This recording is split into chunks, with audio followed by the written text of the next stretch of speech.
বরফে ঢাকা ঢাল বেয়ে এগিয়ে চলেছেন স্কিইং প্রেমীরা। তাদের সামনে ছুটে চলেছে রোবোটিক কুকুর। দৃশ্যটি যেন বিজ্ঞান কল্পকাহিনীর কোনো অংশ, কিন্তু এটাই এখন বাস্তব। মধ্য চীনের হুবেই প্রদেশের বাদং কাউন্টির লিউকংপো স্কি রিসোর্টে শীতকালীন ক্রীড়ায় যুক্ত হয়েছে অত্যাধুনিক প্রযুক্তি।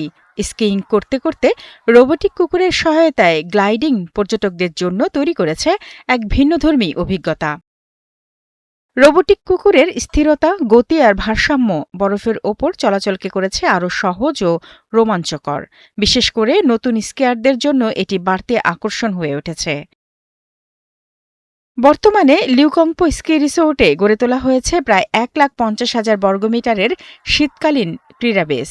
এখানে রয়েছে 9টি স্কি ট্রেল, যা পেশাদার প্রতিযোগিতা থেকে শুরু করে পরিবার ভিত্তিক বিনোদন সব ধরনের দর্শনার্থীর চাহিদা পূরণ করছে।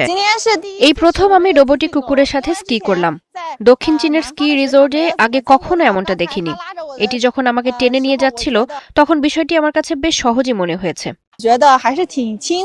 প্রযুক্তির ছোঁয়ায় বদলে যাচ্ছে বিনোদনের ভাষা। হুবেইয়ের বরফ ঢাকা পাহাড়ে তারই এক অনন্য উদাহরণ।